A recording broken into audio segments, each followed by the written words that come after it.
பல்வேறு நிகழ்வுகளுக்கு பின்பாக இன்று ஆட்சியிலே இருக்கின்றவர்கள் தினகரன் குடும்பத்தை ஒதுக்கி வைக்கிறோம் என்று சொன்னார்கள். ஒரு சிலர் இவர்களை வெளியேற்றிவிட்டோம் என்று சொன்னார்கள். அப்படி சொன்னதின் அடிப்படையிலே நேற்று எங்களுடைய கழகத்தினுடைய அவைத்தலைவர் மரியாதைக்கும் போற்றுதலுக்கும் உரிய அண்ணன் ஓ பன்னீர்செல்வம் அவர்கள் பொருளாளர்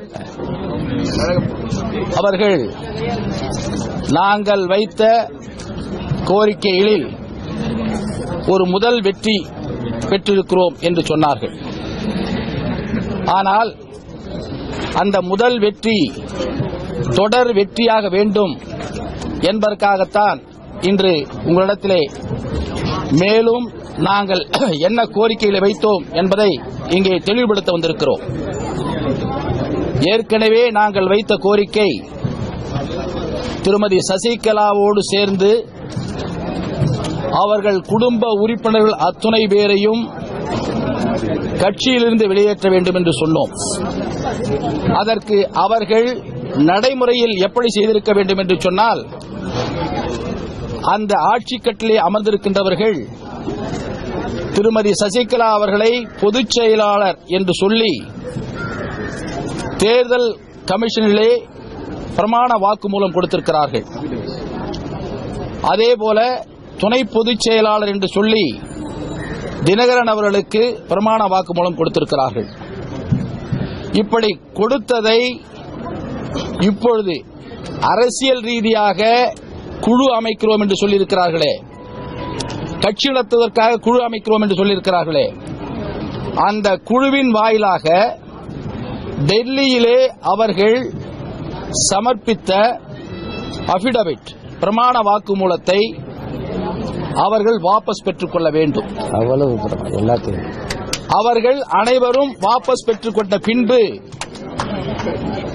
சசிகலா இடத்திலேயும் துணை பொதுச் செயலாளர் என்று சொன்ன தினகரன் இடத்திலேயும் ராஜினாமா கடிதம் அவர்கள் பெற வேண்டும். அப்படி ராஜினாமா கடிதம் பெற்ற பின்பு புரட்சித் தலைவி அம்மா அவர்கள் பொதுச் செயலாளர் இருந்தபொழுது எப்படி கழகத்தினுடைய சட்டத்திட்டங்களுக்கு மாறாக செயல்பட்டால் கட்சியிலிருந்து வெளியேற்றுவார்களோ அதே கருத்துக்களை உள்ளடக்கி அவர்களை, அவருடைய குடும்பத்தை அத்துணை பேரையும் கட்சியிலிருந்து வெளியேற்றுவதாக அவர்கள் அறிக்கை கொடுக்க வேண்டும்.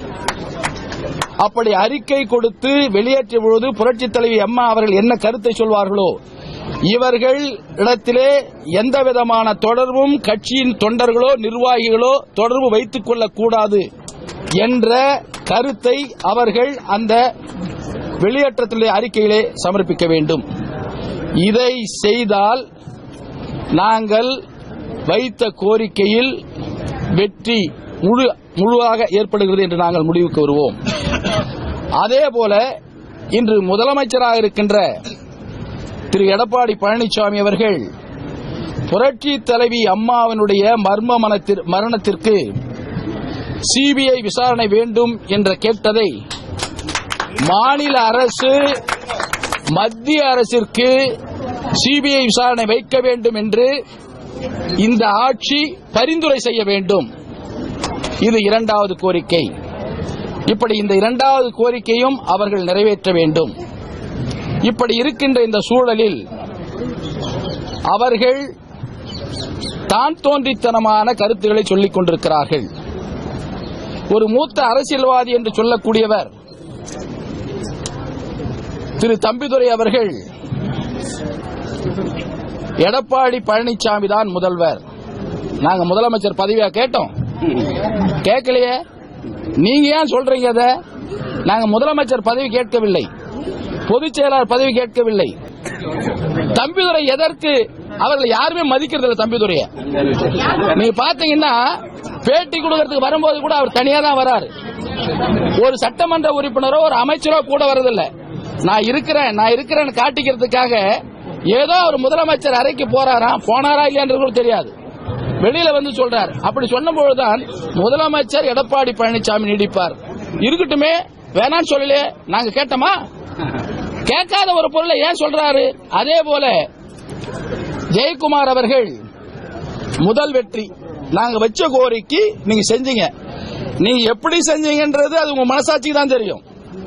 தினகரனை வெளியேற்றத்துக்கு காரணம் என்னன்றது உங்களுக்கு தான் தெரியும். இப்போது ஒன்னொன்னா கணக்கு போட்டு வரும்போது அவர் பல்வேறு வகையான வழக்குகளை சிக்கிக் கொண்டிருக்கின்ற காரணத்தினால் அவரை விடுவித்து விடுவதற்காக அந்த சசிகலா குடும்பமே இவர்களை பயன்படுத்தி இருக்கிறார்கள் என்ற செய்திகள் எங்களுக்கு வந்து கொண்டிருக்கிறது. அப்படிப்பட்ட ஒரு சூழ்நிலையில் அவர்களை ஒதுக்கி இருக்கிறார்கள். ஜெயக்குமார் சொல்றாரு, இவர் என்ன ட்ரம்ப் ஜெயிச்சது நான் தான் சொல்றேன்னு சொல்றாரு. எவ்வளவு ஒரு பக்குவம் இல்லாத ஒரு அரசியல்வாதியாக இருக்கிறார் பாருங்கள். ஒரு பக்குவம் இல்லாத ஒரு அரசியல்வாதியாக இன்று அங்கு தலைவராக இருக்கிறார். இதை ஏற்றுக்கொள்ள முடியாது. இதுபோல் பேசிக் கொண்டிருந்தால் அவர்கள் ஏதோ ஒரு குழு அமைக்கிறார் என்று சொல்லுகிறார்கள். குழுவை அமைத்து என்ன செய்வது? அவமானப்படுத்திவிட்டு எப்படி கூப்பிட முடியும்? இன்று இருக்கின்ற முதலமைச்சர் எடப்பாடி பழனிசாமி அவர்கள் இப்பொழுது அவர் யாரால் முதலமைச்சராயிருக்கிறார்? திருமதி சசிகலாவினுடைய தயவால் முதலமைச்சராயிருக்கிறார். கூவத்தூரில் இருக்கின்ற 122 சட்டமன்ற உறுப்பினர்கள் சசிகலாவினுடைய மிரட்டலின் காரணமாக அவர் விரல் காட்டியவரை முதலமைச்சராக்கியிருக்கிறார்கள். ஆக அவர் உண்மையான அதிமுகவினுடைய முதலமைச்சராக இல்லை, சசிகலாவினுடைய குடும்பத்தினுடைய முதலமைச்சராக இருக்கிறார். எங்களுக்கு எழுகின்ற சந்தேகங்கள் எல்லாம் சசிகலா குடும்பத்திற்குள் இருக்கின்ற குடுமிப்பிடி சண்டையில் தினகரன் முதன்மையாக வந்து கொண்டிருந்தார். அந்த தினகரனை வெளியேற்றுவதற்காக சசிகலாவும் அவருடைய கணவர் நடராஜனும் அவருடைய தம்பி திவாகரனும் கூட்டு சேர்ந்து இவர்களை பகடைக்காயாக பயன்படுத்தி தினகரனை வெளியேற்றி ஏதோ ஒரு நாடகத்தை அவர்கள் அரங்கேற்றிக் கொண்டிருக்கிறார்கள்.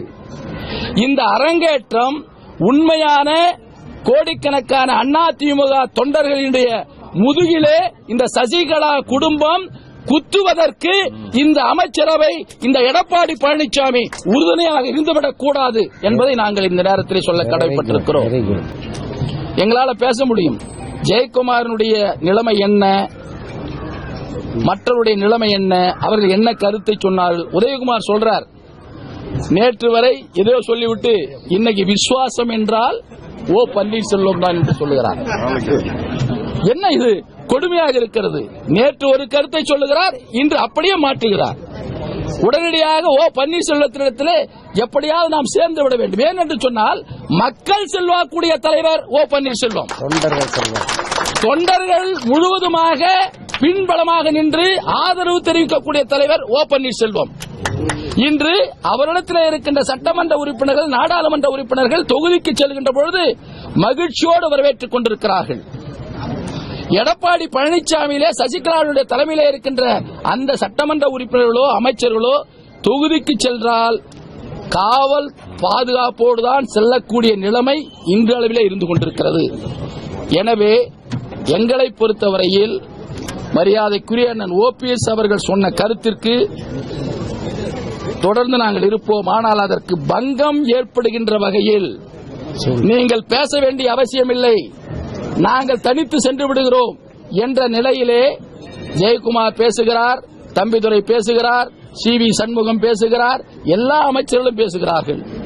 இது தேவையற்ற ஒன்று. ஆனால் அவர்களுக்கு பயம் வந்துவிட்டது.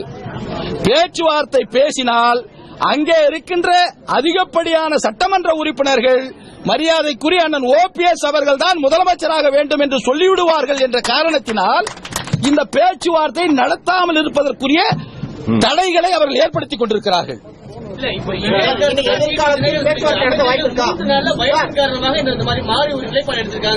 யாரு அவர் ஏன் பயப்படுறாங்கன்னு சொல்றாருன்னா, இவர் பயந்து ஒதுங்கிறதுக்கு என்ன காரணம்? இவர் கட்சியும் ஆட்சியும் காப்பாற்றுறதுக்கு பயந்து ஒதுங்கி இருக்காரு. இவர் மேல் பல்வேறு கிரிமினல் வழக்குகள் இருக்கிறது, அதனால அவர் பயப்படுறாரு. இவர் எதுக்காக பயப்படுறாரோ அதை போலவே அங்கே இருக்கின்றவர்கள் மீதும் பல்வேறு வழக்குகள் இப்பொழுது போடப்பட்டுக் கொண்டிருக்கிறது. அந்த பயத்தில் அது வந்தா நம்மள வெளியேற்றுறாரு அப்படின்னு அவர் சொல்றாரு. நீங்க பேசும்போது ஒரு கருத்து சொன்னீங்க, அதாவது எம் நடராஜன் மற்றும் சசிகலா அவங்களோட தூண்டுதல் பேர்ல தான் தினகரனுக்கு அகைன்ஸ்ட் அமைச்சர்களுக்கு ஒரு நடவடிக்கை எடுத்திருக்காங்கன்னு சொன்னீங்க. அவங்க திட்டமிட்டு நாடகம் நடத்துறாங்களா? எங்களுக்கு வர்ற செய்திகள், இப்பொழுது காலையிலிருந்து வர்ற செய்திகள் அதுதான் உண்மையாக இருக்குமோ என்று சந்தேகப்படக்கூடிய ஒரு சூழல் வந்து கொண்டிருக்கிறது. அதனால சொல்றாங்க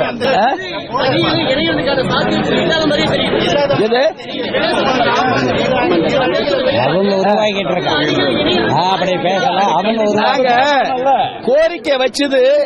இது தர்ம யுத்தம் என்னைக்கு ஆரம்பிச்சோமோ அன்னைக்கு வச்ச கோரிக்கை. இந்த பேச்சுவார்த்தை முடியாது போறதுக்கு இது கிடையாது. ஏற்கனவே வைத்த கோரிக்கைகளை நிறைவேற்றினால் பேச்சுவார்த்தை உறுதியாக நடைபெறும். இல்லை என்று சொன்னால் அவர்கள் தான் அந்த வாய்ப்பை இழக்கிறார்கள். நாங்க ரெடியா இருக்கிறோம்.